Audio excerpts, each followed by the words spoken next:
ओंकार से ही चराचर सृष्टि के वर्णन का कथन। ये जो ओंकार है, इसमें और परब्रह्म में और आत्मा में कोई भी भेद नहीं समझना चाहिए। लेकिन क्या है, जब तक अविद्या की पापों की निवृत्ति नहीं होती है, तब तक परमात्मा के निराकार अपरोक्ष स्वरूप में श्रद्धा करना, निर्णय करना, निश्चय करना बड़ा कठिन होता है। तब तक जो है भगवान बनने के लिए निश्चय करना बड़ा कठिन होता है। मनुष्य सोचता है कि नहीं, काष्ठ, पाषाण इत्यादि की प्रतिमा ही वास्तविक में भगवान है। जैसे जैनियों का एक पंथ होता है, वो केवल काष्ठ पाषाण की बस प्रतिमा जितना ही परमात्मा को मानते हैं, बस इसी में है, इससे अलग नहीं है। तामस।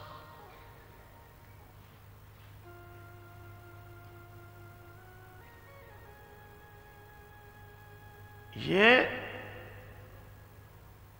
तमोगुणी स्वभाव के कारण हमारी ऐसी धारणा होती है। जब तक पापों का समावेश है, तब तक साधक को अपरोक्ष स्वरूप परमात्मा में विश्वास नहीं बनता है। बहुत समय तक उनकी सेवा पूजा करने के बाद फिर कहीं ऐसा अवसर आता है कि उस अपरोक्ष स्वरूप परमात्मा में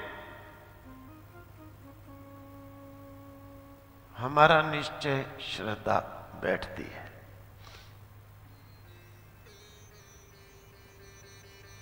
कारण क्या है? देखो,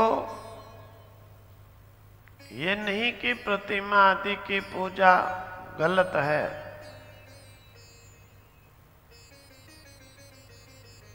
अवश्य करनी चाहिए, क्योंकि व्यक्ति कहीं अगर बीच मार्ग में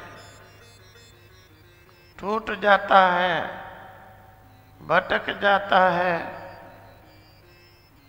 तो वो प्रतिमा की पूजा हमें फिर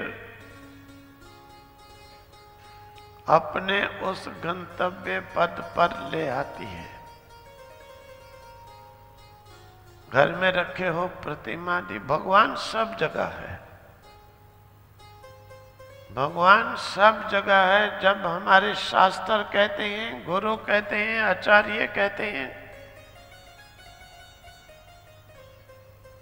तो फिर किसी भी जगह पर पूजा करने में कोई दोष नहीं है। नारद जी ने ध्रुव जी को बताया था, नहीं मूर्ति मिले, जंगल के अंदर किसी लकड़ी को ही भगवान की मूर्ति बना लेना, इस पृथ्वी को बना लेना, जल में ही भगवान विष्णु समझ के उन्हीं में जल में पूजा कर लेना, कहीं भी पूजा कर लेना। क्यों? अगर परमात्मा सर्वव्यापक है तो कहीं पर भी पूजा करने में दोष क्या है?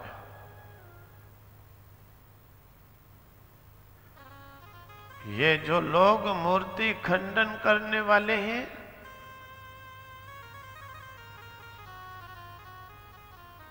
ये अपने स्वार्थ के भूखे, अपने स्वार्थ के भूखे, अपने पर्सनल बेनिफिट के लिए, अपनी भूख मिटाने के लिए, अपना नाम चलाने के लिए खंडन करते हैं। अरे भाई, जब परमात्मा सब जगह है तो भर कहीं भी पूजा करने में दोष क्या है? लेकिन परमात्मा की प्रतिमा और परमात्मा, परमात्मा की प्रतिमा और परमात्मा, इनमें अंतर भी अवश्य समझना चाहिए।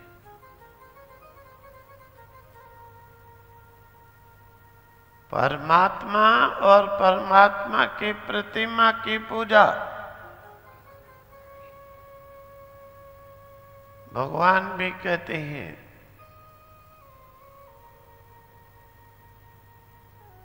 मेरी प्रतिमा की पूजा, शिव पुराण में भी भगवान शिव ने कहा,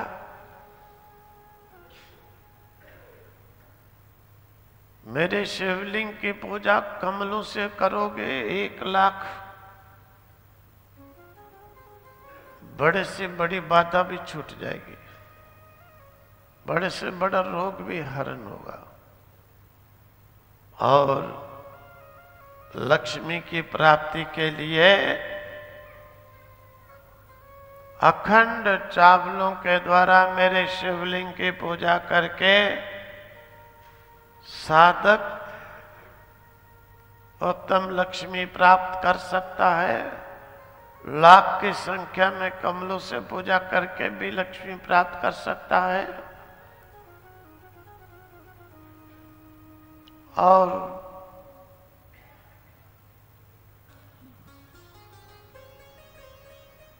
संतान की इच्छा है, संतान की इच्छा है, धतूरों से पूजा करके संतान भी प्राप्त कर सकता है।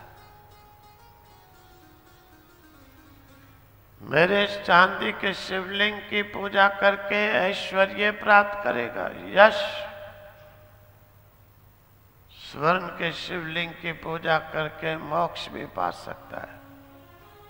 नर्मदेश्वर शिवलिंग की पूजा करके समस्त कामनाएं प्राप्त कर सकता है। माखन का शिवलिंग बनाकर उसकी पूजा करके मेरी उसमें बहुत उत्तम धन को प्राप्त कर सकता है। संतान को भी प्राप्त कर सकता है इससे। तो अनेक पूजाएं कहीं कृष्ण जी ने भी श्रीमद् भागवत में कहा, मेरी प्रतिमा में इस प्रकार से हाथों में दया को देखे, नेत्रों में अग्नि को देखे, इस प्रकार से पूजा करके मेरी व्यक्ति पापों का नाश भी कर सकता है, कामनाएं भी प्राप्त कर सकता है। लेकिन इन पूजाओं से भगवान ने ये नहीं कहा कि मुझे पा सकता है। फर्क बस इतना है, फर्क इतना है कि मुझे पा सकता है, ये बात नहीं कही।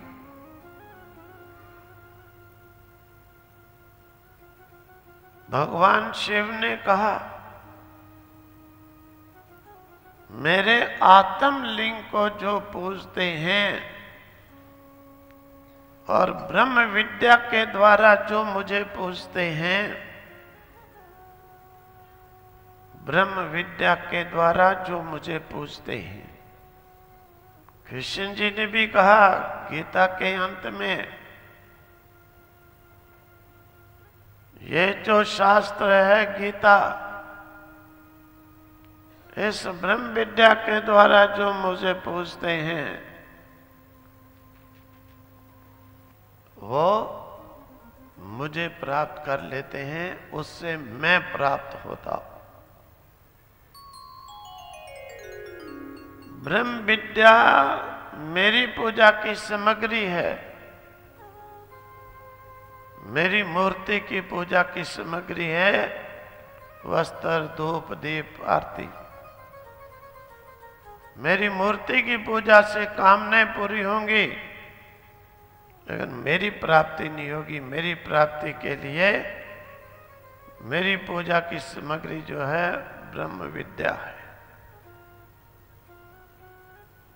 ब्रह्म विद्या के द्वारा मैं साक्षात पूजित होता हूं।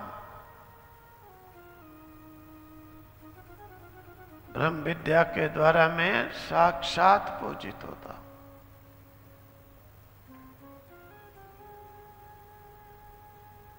अंतर इतना है, प्रतिमा की पूजा और भगवान की पूजा में। इस प्रकार से जब भगवान सब जगह हैं,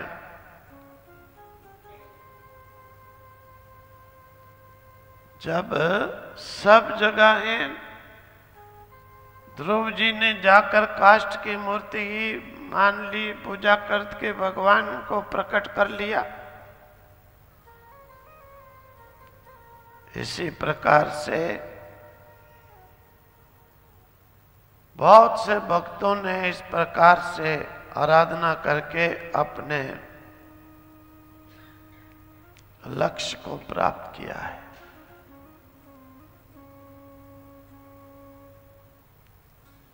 अब इसमें इस प्रकार से जो नास्तिक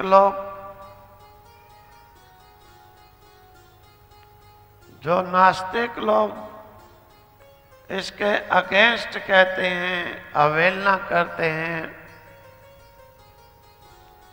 वो इन दोनों लक्ष्यों से जो है वंचित हो जाते हैं। ओंकार और ब्रह्म और आत्मा, इनमें कोई भी अंतर नहीं होता है। ना ओंकार में ब्रह्म बुद्धि रखने वाले,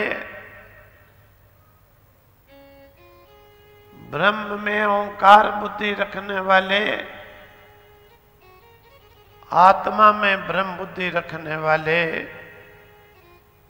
शिव बुद्धि रखने वाले अवश्य ही उन भगवान शिव को प्राप्त कर जाते हैं। बोलो शिव शंकर भगवान की जय।